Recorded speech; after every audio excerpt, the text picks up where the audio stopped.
Hello दोस्तों, जैसा कि अपने लोग कंटिन्यू औसत को पढ़ रहे हैं तो मैंने अभी आपको 4 लेक्चर इस पर डिपेंड कराए हैं, उनमें मैंने क्वेश्चंस भी कराए हैं। ठीक है, तो आज भी अपने लोग इस लेक्चर की शुरुआत करते हैं एक अच्छे क्वेश्चन से। अब आपकी स्क्रीन पे आज का पहला क्वेश्चन आएगा। कह रहा है कि एक कक्षा में 40 लड़कों का औसत वजन 65 किलोग्राम और 50 लड़कियों का औसत 60 किलोग्राम है।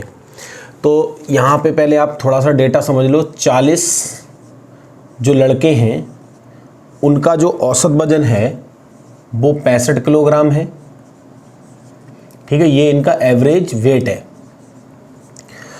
और 50 लड़कियों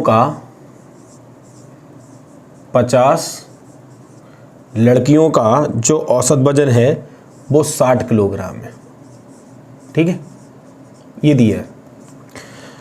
कह रहे हैं कि कुछ दिनों बाद 40% लड़कियां, मतलब 40% लड़कियां और 50% लड़के चले गए। कक्षा का नया औसत वजन किलोग्राम में क्या होगा? यह मान लीजिए कि लड़के और लड़कियों का औसत वजन पूरे समय स्थिर है। लड़के और लड़कियों का जो औसत वजन है वो चेंज नहीं हुआ। जाने के बाद भी अगर यहाँ पे 40 लड़कों का जो औसत वजन है वो 65 किलोग्राम है तो 50% जाने के बाद भी 65 ही है। 50 लड़कियों का औसत वजन 60 है तो 40% जाने के बाद भी 60 ही है। तो सबसे पहले हमें ठहर कर क्वेश्चन की भाषा को समझना है, उसके बाद हम क्वेश्चन को करने का प्रयास करेंगे कि क्वेश्चन किस तरीके से हमें बनाना है। तो सबसे पहले देखो, मैं आपको यहाँ से तरीका बता रहा हूँ करने का, कैसे हमें निकालना है। देखो, हमें क्या करना है, पूरी कक्षा का मतलब पूरी क्लास का हमें एवरेज निकालना है, ये हमें बोला गया है। और एवरेज का जो मैंने आपको शुरुआत करी थी तो उस समय मैंने एवरेज का जो फॉर्मूला था ये बताया था कि सम ऑफ ऑल ऑब्जर्वेशन या टर्म और नंबर ऑफ टर्म्स। नीचे क्या था? Number of terms. ठीक है, ये मैंने बताया था। तो इस चीज का भी इस्तेमाल करके हम इस क्वेश्चन को हल कर सकते हैं। ठीक है, ये बात आपके लिए पता है कि औसत एक्चुअली में क्या है कि औसत मतलब जितने भी टर्म हैं उन सभी के पास बराबर बराबर होना ही क्या कहलाता है? एवरेज कहलाता है। ठीक है, तो यहाँ से 40% मतलब 40 लड़के थे, उनका औसत वजन था 65, 50% चले गए तो भी 65 ही रहा। लड़कियाँ 50 थी, उनका था 60, 40% चली गई, जो 60% बची उनका भी रहा है 60। ठीक है, हमसे कह रहा है पूरी क्लास का हमको एवरेज निकालना है। तो हम कैसे निकालेंगे? देखो, लड़के थे, उनका जितने भी लड़के थे उनका एवरेज वेट कितना था? 65। अब अगर मैं इनमें टोटल लड़कों की संख्या से गुणा कर दूं तो लड़कों का टोटल वजन आ जाएगा कितना था? ये तो एवरेज वेट है। अब 50% चले गए, 40 थे तो 20 बचे। इसका मतलब यहाँ पे मैंने गुणा कर दी 65 गुणा 20 प्लस लड़कियों का कितना था? 60 था, वो जाने के बाद भी 60 ही रहेगा। 50 में से 40% चलेंगे मतलब 60% बची, 6 पंजे 30, मतलब कितनी बची? 30 लड़कियाँ। ठीक है, ये हुआ। ये लड़कों का कुल वजन, ये लड़कियों का कुल वजन, यही फार्मूला काम कर रहा है। और बटे क्या होगा? लड़कों की संख्या प्लस लड़कियों की संख्या, ये होगा। क्लियर है? 0 ऊपर से भी कॉमन है, 0 नीचे से भी कॉमन है, काट दो तो यहाँ पे बचेगा कितना? 65 गुणा 2 प्लस 60 गुणा 3 और डिवाइड में कितना बचेगा? 3 और 2 5, तो 5 से काटोगे ये 13 बार गया, काट सकते हो आप आराम से। और इसे भी काटोगे तो यहाँ से आपका जैसे 5 कॉमन ले लोगे तो ये 12 पंजे 60, तो 13 दूनी 26 और प्लस 12 तियाँ 36, यहाँ जोड़ोगे तो 6 6 12 और ये 6, कितना आ गया? पूरी क्लास का औसत वेट कितना आ गया?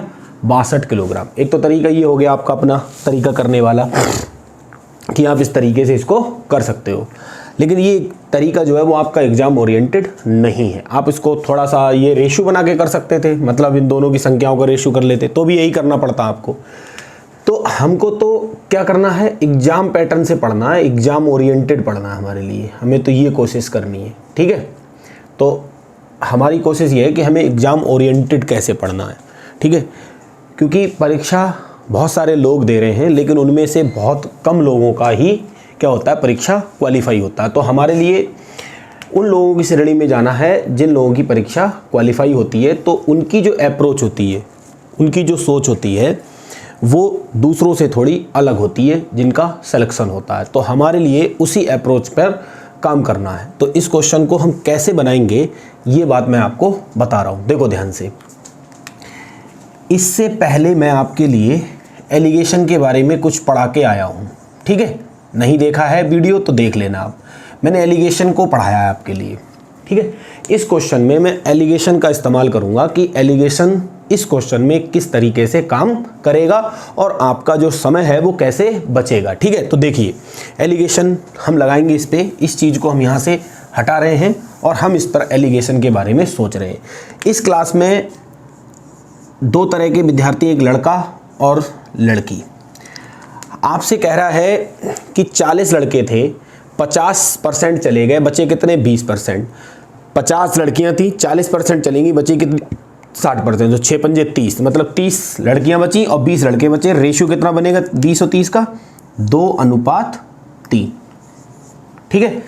एलिगेशन लगता है तो अनुपात ही बनता है। यहाँ पे लड़के और लड़कियों की संख्या का अनुपात इस क्लास में कितना दिया है, 2:3।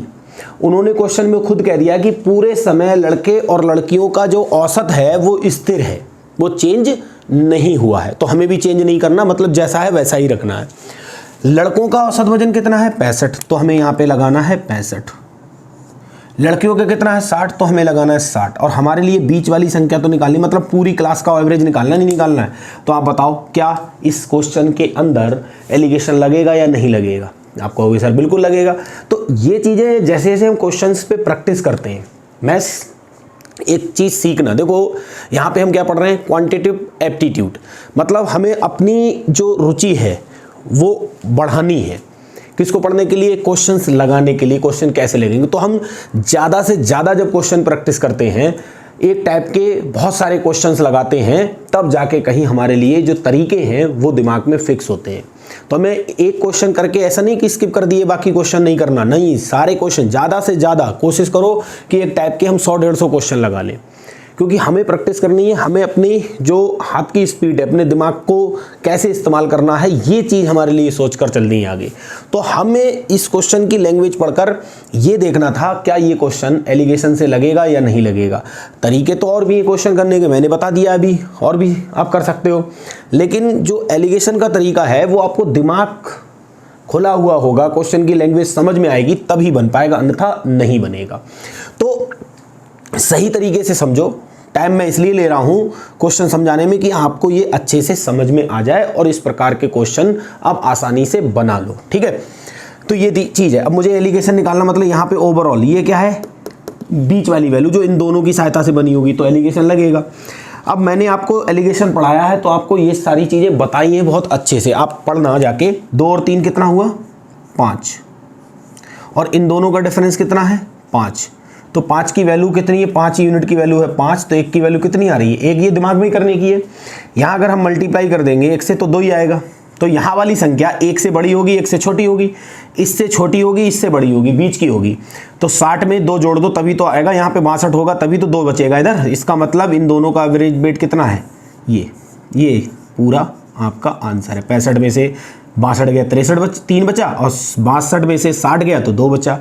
तो ये क्वेश्चन इस तरीके से अगर आप बनाओगे तो बहुत ही कम समय में इस क्वेश्चन का आंसर आप बना पाओगे, ठीक है। तो ऐसे क्वेश्चन को हमें इसी तरीके से करना है, इसी को हम बोलते हैं exam approach, exam oriented pattern. तो हमें क्वेश्चन का कुछ नहीं करना था, हमें इसके पैटर्न को फॉलो करना था कि ये क्वेश्चन किस पैटर्न पर डिपेंड है, हमें उसी तरीके से इस क्वेश्चन को बनाना है, ठीक है। उम्मीद करता हूं कि आपको ये क्वेश्चन समझ आया होगा। चलिए इसी टाइप का अगला क्वेश्चन आपके स्क्रीन पे आएगा, देखो ध्यान से। क्वेश्चन क्या कह रहा है कि 120 छात्रों की कक्षा, जो क्लास है उसमें 120 स्टूडेंट है, 45% लड़कियां और शेष लड़के हैं, ठीक है। ये कह रहा है यदि लड़कियों की औसत अंक 54 और लड़कों के औसत अंक 46 हैं तो संपूर्ण कक्षा के औसत अंक कितने होंगे। सेम क्वेश्चन है, कोई दिक्कत नहीं है, मैं इसको एलिगेशन से ही करूंगा, एक तरफ वाइज और एक तरफ गर्ल्स। अब ओवरऑल अगर 120 हैं जिसमें 45% लड़कियां हैं तो 55% लड़के होंगे। तो 45 और 55 का रेशियो बना लो आप, तो कितना बनेगा? इसमें 45% लड़कियां हैं तो 55% लड़के, 11 अनुपात कितना बनेगा? 5 वो 9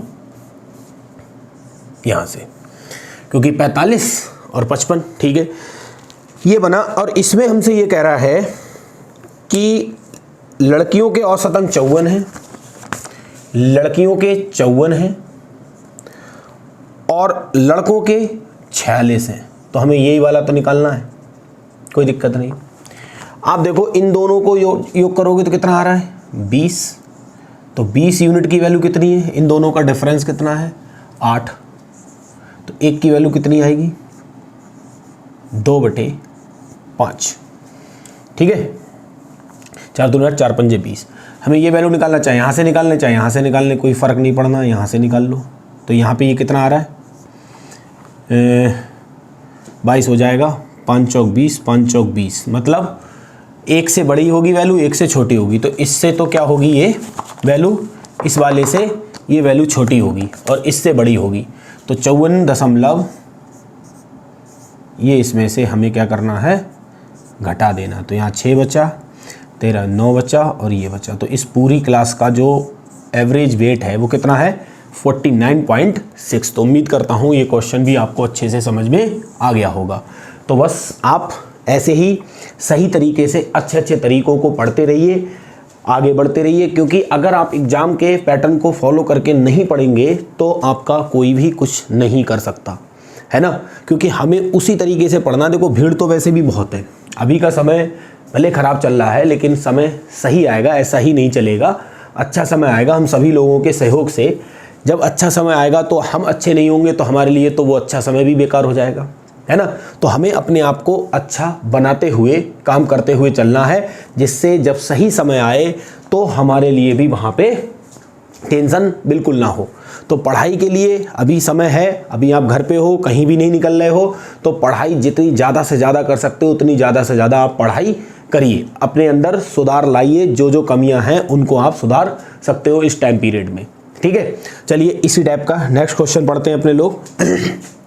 क्वेश्चन है 54 छात्रों की कक्षा में 40% लड़कियां, संपूर्ण कक्षा के औसत अंक 64.4 और लड़कों के औसत अंक 62 हैं, लड़कियों के औसत अंक ज्ञात कीजिए। देखो ऐसे ही करेंगे अपने लोग, यहाँ पे बॉयज़ और गर्ल्स की बात कर रहा है, ठीक है। ये बात उसने करी है, वो कह रहा है कि 50 छात्रों की कक्षा में 40% लड़कियां हैं तो 60% लड़के होंगे। अनुपात कितना बनेगा? 3:2। ये बात तो आप अच्छे से समझ रहे होंगे कि मैं क्या बताना चाह रहा हूँ कि 50% लड़के हैं जिसमें 40% लड़कियां हैं तो 60% लड़के होंगे। 60 और 40 का रेशियो कितना बनेगा? 3 और 2। फिर इसमें कह रहा है कि संपूर्ण का औसत दिया है हमारे लिए 64.4 और इसमें लड़कों के औसत अंक दिए हैं 62, ये दिया है। तो लड़कियों के औसत अंक हमको बताना है कि क्या होंगे, ये हमें बताना है। तो यहाँ से आपको एक चीज़ देखनी है, एलिगेशन तो इसमें भी लग ही रहा है। यहाँ वाली देखो संख्या इससे बड़ी हो गई, इसका मतलब ये वाली संख्या इससे क्या होनी है? बड़ी होनी है। तो आप खुद सोचो कि इसमें से इसे घटाएंगे, क्योंकि बड़ा ये, इसमें से इसे घटाएंगे तो यहाँ पे बचना कितना चाहिए? 2.4। लेकिन यहाँ पे बैठा कौन है? 2। तो 2.4 की वैल्यू है, 2 की वैल्यू 2.4, तो 1 की वैल्यू कितनी आ गई? 1.2। तो यहाँ मल्टीप्लाई कर दो आप, यहाँ पे मल्टीप्लाई जैसे ही करोगे तो आपका ये आ जाएगा 12 3 36, मतलब 3.6। तो 3.6 इसके अंदर जोड़ दो, बस यही तो हमारा आंसर होगा, यही तो हमारा आंसर होगा। 0.8, ठीक है, ये 68। तो यहाँ पे इसकी वैल्यू कितनी हो गई? 68। यही हमारे इस क्वेश्चन का क्या है? आंसर है। तो ऐसे क्वेश्चन को हम तभी समझ पाएंगे जब हमने अच्छे से लैंग्वेज को रीड किया है और प्रैक्टिस की है। जब तक हम भाषा को सही से नहीं पढ़ पाएंगे तब तक इस प्रकार के क्वेश्चन आपको दिक्कत देंगे। बना तो लोगे आप, ऐसा नहीं है नहीं बना लोगे, लेकिन टाइम टेकिंग हो जाएंगे, आपका जो समय है कीमती वो बर्बाद हो जाएगा और मैं ऐसा नहीं चाहता हूँ। मैं ये चाहता हूँ कि आपका जो टाइम है, जो समय है आपके लिए ऊपर वाले ने दिया, इस समय का समय ऐसा चल रहा है कि हर व्यक्ति को सतर्क रहने की ज़रूरत है और अपनी गलतियों को सुधारने की ज़रूरत है। तभी कुछ हो सकता है। जब अच्छा समय आएगा तो उस दौरान आपको कोई भी रिग्रेशन नहीं रहना चाहिए कि हम ऐसा कर लेते तो ऐसा हो जाता, ऐसा कर लेते तो ऐसा हो जाता, ठीक है। इन चीज़ों का वहाँ पे कोई महत्व नहीं रहेगा।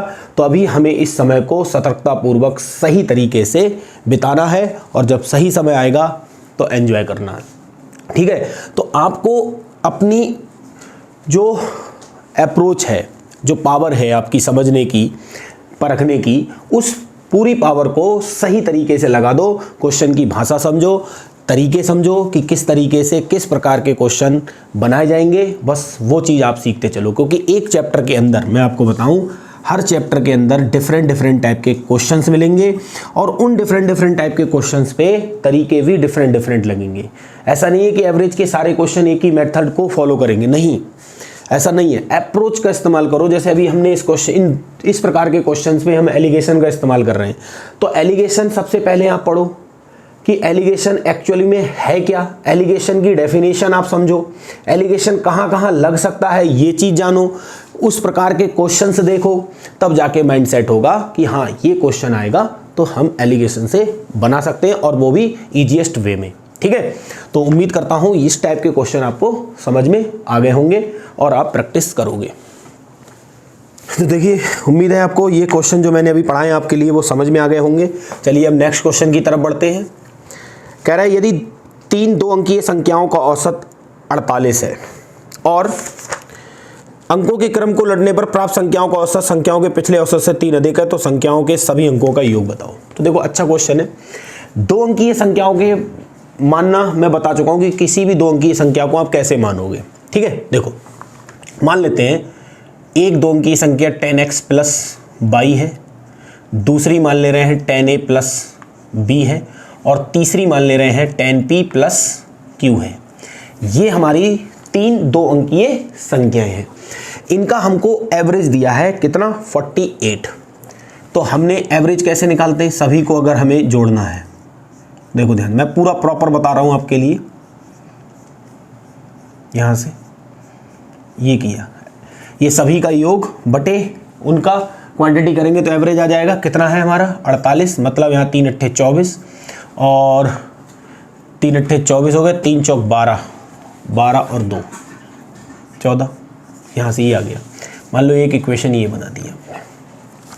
अब हमसे कह रहा है कि संख्याओं के अंकों को पलटने से जो एवरेज है वो पिछले एवरेज से 3 ज़्यादा हो जाता है। तो यहाँ पे बदल दो, ये हो जाएगा 10y plus x plus 10b plus a plus 10q plus p बराबर कितना हो जाता है, 3 अधिक मतलब 51 हो जाता है। तो हमारा हो जाएगा 153, equation number 2।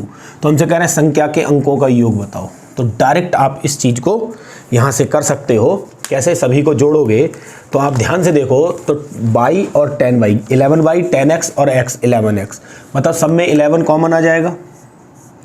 x plus y a plus v p plus q, यही तो तीनों संख्याओं के अंकों का योग आ गया। यहाँ जोड़ो 7 9 2, 11 से काटो, 11 दूनी 22 और 11 सत्ते 77। तो सभी संख्याओं के अंकों का योग कितना आ रहा है, 27।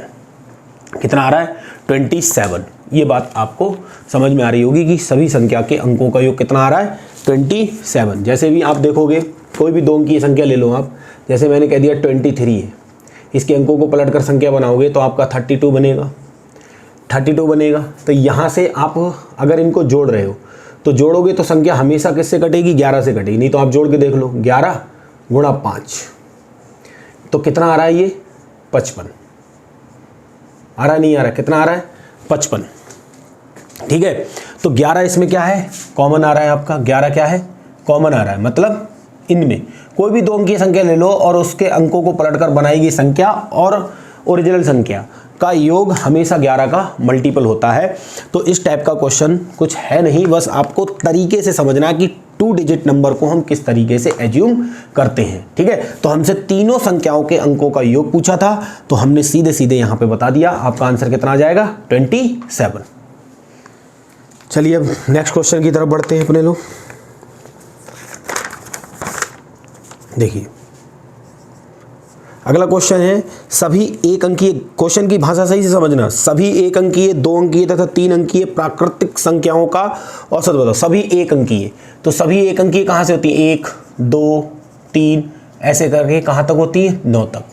सभी 2 अंकीय कहाँ से होंगी, 10 11 12 13 ऐसे करते करते कहाँ तक होंगी, 99 तक। सभी 3 अंकीय, ये भी पूछना, सभी 3 अंकीय कहाँ से शुरू होंगी, 100 101 102 प्राकृत है, तो प्राकृतिक संख्याओं में कितना डिफरेंस होता है, 1 का। कहाँ तक जाना है, 999 तक। तो कहीं ना कहीं आप देखो 1 2 3 4 डॉट डॉट, हमसे यही वाली सीरीज का तो एवरेज पूछा है।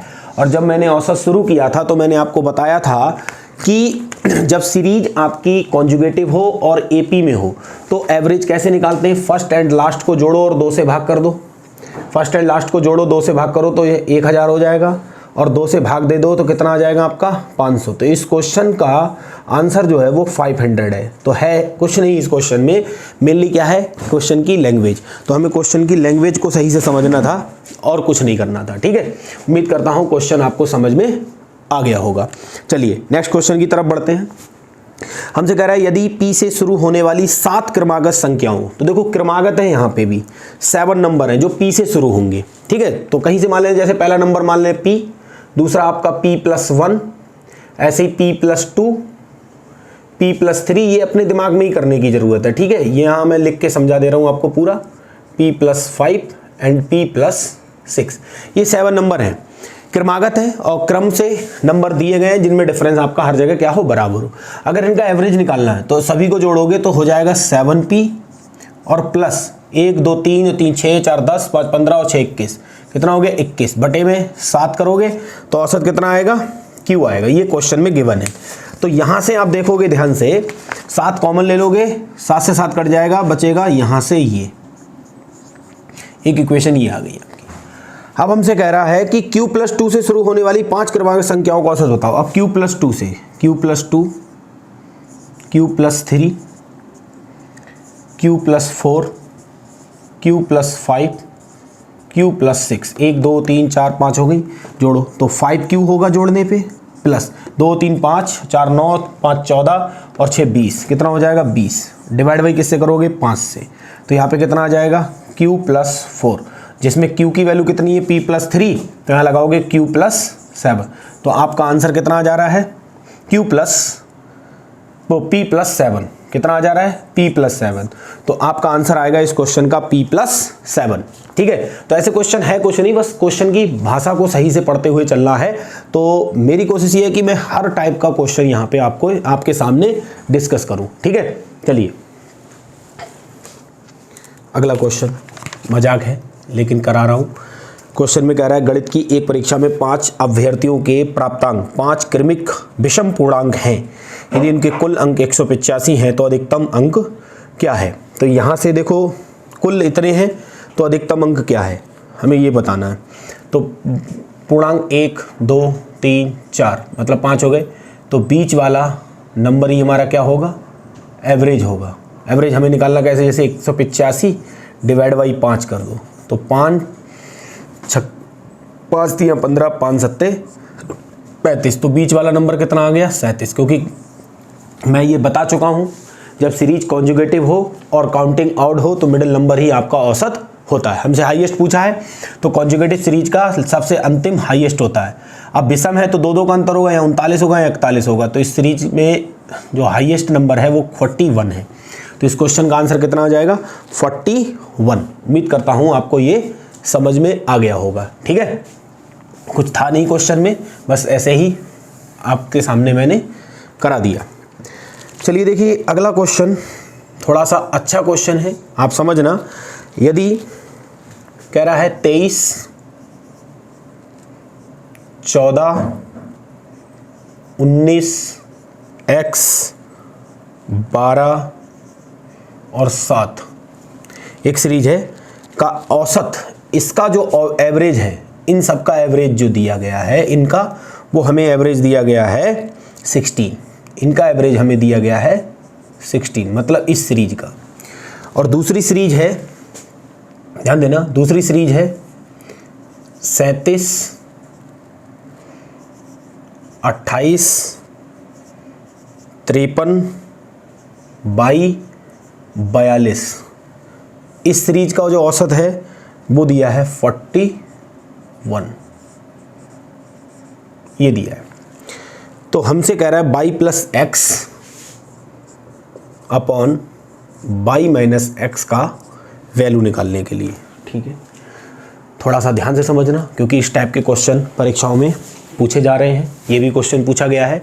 तो थोड़ा सा आपको सब्र रखकर इस क्वेश्चन को समझना है कि कैसे क्वेश्चन को हम करेंगे। करने में कोई बहुत बड़ी बात नहीं है, सभी पदों को जोड़ो, पदों की संख्या से भाग करो, बराबर में औसत मिलेगा, औसत हमें दिया, एक्स की वैल्यू निकाल लेना, हो जाएगा, कोई दिक्कत नहीं है। लेकिन हमने क्या कहा, हमें क्वेश्चन को ऐसा नहीं हमने देखा क्वेश्चन, ठीक है, और बस करना शुरू कर दिया। अरे भाई, आपको पता है, आप बचपन से पढ़ाई ही कर रहे हो, तो कहीं ना कहीं कुछ ना कुछ तो आता ही होगा, आपके लिए आ ही रहा है। तो ऐसा नहीं है कि ये क्वेश्चन आप नहीं बना पाओगे, बना लोगे। औसत आप पढ़ रहे हो, हमेशा से पढ़ रहे हो, आपको पता है कहीं ना कहीं बन जाएगा ये क्वेश्चन, ठीक है। लेकिन परीक्षा हॉल में आप बैठकर कैसे बनाओगे क्वेश्चन, ये थोड़ा सा हम लोगों को सोचने की बात है, ठीक है। तो हम इसी चीज़ पर विचार करते हुए क्वेश्चन को बनाएंगे कि हमें परीक्षा हॉल में जाएं, जब हमारे सामने प्रश्न पत्र आए, अगर उसमें ऐसा क्वेश्चन आएगा तो हमको किस तरीके से उस क्वेश्चन को बनाना है, ये चीज़ हमारे लिए यहाँ से सीखना है, ठीक है। तो देखो कैसे करना है। एवरेज का मतलब आप अच्छे से जानते हो कि जितने भी आंकड़े हैं, जितने भी पद हैं, सभी के पास क्या क्या क्या होना चाहिए, उतना ही होना चाहिए जितना एवरेज है। तो अगर इस सीरीज का एवरेज 16 है, तो इसमें जितने भी पद हैं उन सभी के पास 16 16 16 16 16 16 होगा। और इस सीरीज में जितने भी पद हैं उन सभी के पास 41 41 41 होगा। यही तो अपने लोग पढ़ते आ रहे हैं, ठीक है। अपने लोग यही कोशिश करेंगे, इसी अप्रोच का इस्तेमाल करेंगे इस क्वेश्चन को बनाने का। देखो, आप बताओ, 23 है, होना कितना चाहिए, 16। कितना ज़्यादा है, कितना ज़्यादा है आप बताओ। यहाँ से 7 इसके पास क्या है, ज़्यादा है, ठीक है। यहाँ पे 14 है, होना चाहिए 16, तो कितना कम है इसके पास, 2। इसके पास कितना कम है, 2। इसके पास 19 है, होना चाहिए 16, कितना ज़्यादा है, 3। इसके पास तो अभी कुछ है ही नहीं, इसको छोड़ दो। इसके पास 12 है, कितना कम है, 4। इसके पास कितना कम है, 9, है ना। ये चीज़ आपको यहाँ से देखनी है, ठीक है। अब आप बताओ ज़्यादा कितना है, 7 और 3, 10 ज़्यादा है, और 9 4 13 और 2 15 कम है। तो 10 ज़्यादा और 15 कम, मतलब दिख रहा है प्लस वाले कितने हैं, 10, और माइनस वाले कितने हैं, 15। तो अभी भी हमारे पास माइनस में 5 है, मतलब हमारे पास अभी भी कम है। ये कमी कहाँ से पूरी होगी, क्योंकि हमारे लिए तो सबके पास बराबर बराबर करना है, एवरेज हमें 16 दिया है, तो ये कमी कहाँ से पूरी करनी होगी, जो संख्या x है उससे। तो इसके पास 16 तो होगा ही होगा, 16 से 5 ज़्यादा भी होगा। इसका मतलब x के पास कितना होना चाहिए, 16 + 5 मतलब 21। ये तो वैल्यू आ गई x की। अगर ये x की वैल्यू पूछता, क्वेश्चन यही होता केवल, तो हमारा ये क्वेश्चन का आंसर हो गया, ठीक है। तो इस प्रकार के क्वेश्चन को हमें ऐसे बनाना है, ठीक है, ये हो गया। अब अगर हम इसी अप्रोच का इधर इस्तेमाल करें तो क्या करना है, देखो 41 होना चाहिए, यहाँ 37 है, कितना कम है आप बताओ, कितना कम है, आप कहोगे सर 4। 28 है, होना चाहिए 41, कितना कम है, कितना कम है, देखो आपका 13, यहाँ से कितना कम है, 13। यहाँ कितना ज़्यादा है, देखो 2 और 1 12, यहाँ पे कुछ नहीं, यहाँ पे कितना ज़्यादा है, 1। तो 12 और 1 13, और माइनस का 13, ये तो हट गया। अभी भी हमारे पास माइनस का कितना रह गया, 4। माइनस का कितना कम है, 4। ये कहाँ से पूरा होगा, 22 से। तो 22 के पास 41 तो होगा 41 में 4 और ज़्यादा होगा उसके पास। तो 22 की वैल्यू कितनी आ गई, 45। तो अगर 22 की वैल्यू पूछता तो कितनी आती, 45। ये 22 की वैल्यू आ गई। लेकिन हमसे पूछा है 22 + x अपॉन 22 - x। तो 22 + x 45 + 21, और नीचे आएगा 45 - 21। तो यहाँ से हमें बताना ये है, तो ये हो गया हमारा 66, और नीचे आ गया हमारा 24। तो आप करोगे 11/4, हमारा आंसर आ गया 11/4 या 11:4। ये इस क्वेश्चन का आंसर है। तो जब भी आपके लिए इस टाइप के क्वेश्चन मिले जिन पे आपको प्रैक्टिस करनी हो, तो आपको इसी तरीके को फॉलो करना है। ऐसे ही क्वेश्चन अगर आप बनाओगे तब ही जाके आपका एग्ज़ाम अच्छे नंबर से क्वालिफाई होगा, अन्यथा नहीं, है ना। तो क्वेश्चन को आपको करने का अच्छा तरीका, क्वेश्चन पे जो अप्रोच इस्तेमाल की जाएगी वो एक आपकी सॉलिड होनी चाहिए, अच्छी होनी चाहिए, ठीक है, जिससे एग्ज़ाम आपका बेहतर से बेहतर बने, ठीक है। क्योंकि क्वेश्चन करने के बहुत सारे तरीके हैं, कहाँ तक आप इतने तरीकों के काम करोगे, तो उन तरीकों में जो सबसे बेहतर है, जो सबसे अच्छा है, उसको लेकर हमको आगे बढ़ना है। तो इस क्वेश्चन में या इस टाइप के क्वेश्चन में आपको जो अप्रोच का इस्तेमाल करना है वो मैं यहाँ पे आपको बता रहा हूँ, ठीक है। चलिए नेक्स्ट बढ़ते हैं, चलिए नेक्स्ट क्वेश्चन की तरफ बढ़ते हैं। क्वेश्चन आपसे कह रहा है कि 15 व्यक्तियों का औसत वेतन 5500 है। यदि एक व्यक्ति का वेतन जोड़ा जाता है, जैसे यहाँ से 15% थे, इनका जो औसत वेतन है वो 5500 है। एक व्यक्ति को जोड़ा जाता है तो व्यक्ति कितने हो गए? 16। व्यक्ति कितने हो गए? 16। और इनका जो वेतन बढ़कर कितना हो जाता है? औसत वेतन 5700 ये हो जाता है। इस व्यक्ति का वेतन ज्ञात करो। तो हमें ज्ञात करना है जो नया व्यक्ति हमने जोड़ा है उसका वेतन। कौन सी बड़ी बात है, इस टाइप के क्वेश्चन नहीं कराए थे, बस थोड़ा सा उसने डेटा और लैंग्वेज को थोड़ा सा घुमाया, लेकिन करने का तरीका तो वही रहेगा। जब 15 व्यक्ति थे तो सभी की सैलरी कितनी थी? 5500। जैसे ही एक व्यक्ति जुड़ा तो अब व्यक्ति हो गए 16, और 16 में प्रत्येक की सैलरी कितनी हो गई? 5700। तो यहाँ से साफ साफ दिख रहा है कि ये 200 रुपये सभी के पास बढ़ गए। तो ये किस खुशी में बढ़ गए भाई? कहाँ से बढ़ गए? इसका मतलब जो व्यक्ति आया है उसकी सैलरी क्या है? ज़्यादा है। हम तो पढ़ रहे हैं औसत के अनुसार कि भैया सबके पास 5500 है, फिर सबके पास 5700 हो गई, लेकिन ऐसा नहीं है। जो 16वां व्यक्ति आया उसके पास इस समय 5700 तो होंगे। जैसे ही मैंने वो व्यक्ति निकाला तो यहाँ पे भी मैंने व्यक्ति 15 कर दिए। अब 15 में यहाँ 5700 दिखेगी, और यहाँ एक्चुअल में 5500 थी। तो 200 का इंक्रीमेंट कैसे हो गया? उस 16वें व्यक्ति के कारण ना। तो हर व्यक्ति के पास जो 200 बढ़ा हुआ है वो तो उस 16वें व्यक्ति का है। तो 15 दूनी 30, इसका मतलब यहाँ से 3000 रुपये ज़्यादा है। तो ये है किसका? 16वें व्यक्ति का। तो इसका मतलब 16वें व्यक्ति की जो इनकम है, जो सैलरी है, वो 8700 रुपये है। ठीक है, 16वें व्यक्ति की सैलरी कितनी है? 8700 रुपये। यही हमसे इस क्वेश्चन में पूछा गया था, तो हमने इस क्वेश्चन को पढ़ते पढ़ते ही बना दिया। ठीक है, चलिए नेक्स्ट क्वेश्चन की तरफ बढ़ते हैं अपने लोग। अगला क्वेश्चन आपकी स्क्रीन पे आएगा, देखिए। क्वेश्चन ये भी अच्छा है, समझना है। x के पास 22 से 2 गुनी राशि है। x के पास 22 से 2 गुनी राशि है, तो यहाँ 2 है, तो इसके पास कितना है? 1 है। तथा y के पास z से 50% अधिक है। y के पास z से 50% क्या है? अधिक है। तो इसके पास 100 है, तो इसके पास 150, मतलब इसके पास 3 है, तो इसके पास कितना है? 2 है। ये रेशो आपको पढ़ाऊंगा, तो आपको ये टेक्निक मैं वहाँ पे आपको सिखाऊंगा कि इस टेक्निक का इस्तेमाल करके आप क्वेश्चन को कैसे करोगे। अनुपात समानुपात पढ़ाया भी है, मैंने पढ़ा दिया है। ठीक है, आप देखना, मैंने ये रेशो आपको पढ़ा दिया है, किस तरीके से हम बनाते हैं, देख लेना आप वीडियो को, नहीं पढ़ाया आपने तो x के पास 22 से दुगनी है और y के पास z से 50% अधिक है। तो यहाँ पे हमने ये रेशो बना लिया इस तरीके से। यहाँ 3 आ जाएगा, यहाँ 1 आ जाएगा, यहाँ 6, यहाँ 3 और यहाँ पे 2।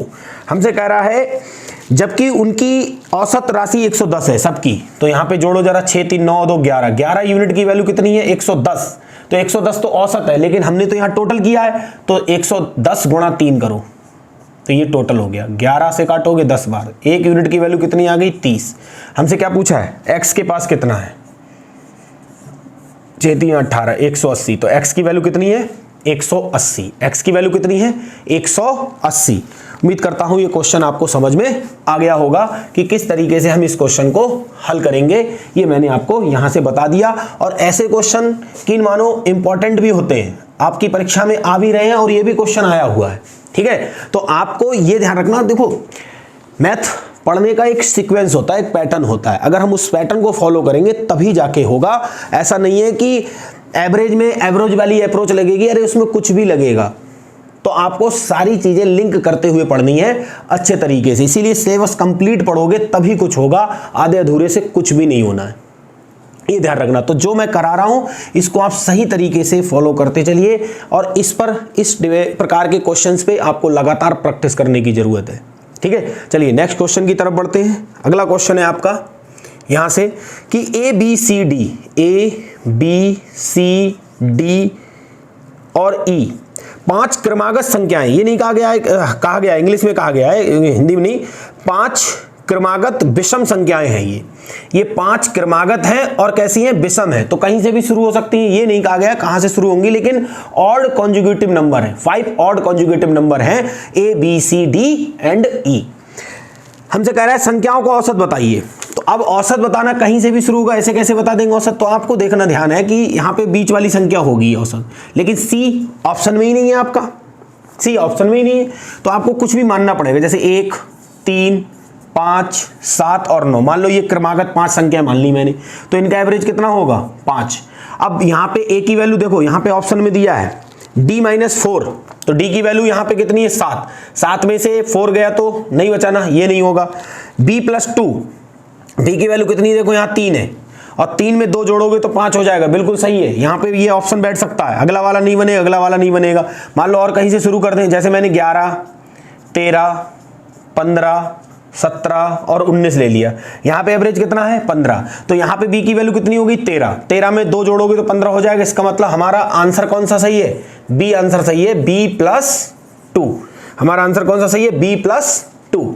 ये हमारा इस क्वेश्चन का आंसर सही है। तो आप एज्यूम करके इस प्रकार के क्वेश्चन को बना सकते हो कि किस तरीके से हमें इस प्रकार के क्वेश्चन को हल करना था, ये मैंने आपको बता दिया। ठीक है, तो आज का लेक्चर आपको कैसा लगा ये आप कमेंट में जरूर बताना। आप लोगों से बस मैं इतना कहना चाहूँगा कि वीडियो को आप ज़्यादा से ज़्यादा शेयर करिए, ठीक है, लाइक करिए और कमेंट करिए। ठीक है, तो जो मैंने आपसे कमिटमेंट किया है वो मैं पूरी तरीके से निभाने की कोशिश कर रहा हूँ। आप लोगों भी अपना काम थोड़ा सा, ये जो काम है ये कर दीजिए, क्योंकि इससे ये होगा ना कि ज़्यादा से ज़्यादा लोग अगर देखेंगे तो उनका भी थोड़ा बहुत फ़ायदा होगा और मेरे अंदर भी क्या होगा, जुनून उत्पन्न होगा। तो मैं बस इतना ही कहना चाहूँगा कि जो भी मैं पढ़ा रहा हूँ वो मैं बहुत ही बेहतरीन कंटेंट आपको प्रोवाइड कर रहा हूँ। इसमें कोई भी शक करने की ज़रूरत नहीं है कि नहीं ऐसा नहीं, आप तुलना कर लेना किसी से भी, ठीक है, जहाँ भी आप जैसे भी पढ़े हो या पढ़ रहे हो या देख रहे हो, क्योंकि आज के दौर में तो आप कहीं भी किसी से भी तुलना कर सकते हो। ठीक है, क्योंकि वीडियो यूट्यूब पे तो भरमार है। तो आपसे बस इतना कहूँगा, अगर मेरा आपको पढ़ाया हुआ समझ में आ रहा है तो मेरे से पढ़िए, मेरा नहीं आ रहा है तो किसी और से पढ़िए, बस अपना समय बर्बाद ना करिए। ठीक है, तो आप कर सकते हो तो ये काम आप ज़रूर करना। ठीक है, आज इस लेक्चर को मैं यहीं पर रोकता हूँ। अगले लेक्चर में मैं औसत के साथ ही मिलूंगा आपके लिए, तब तक के लिए नमस्कार।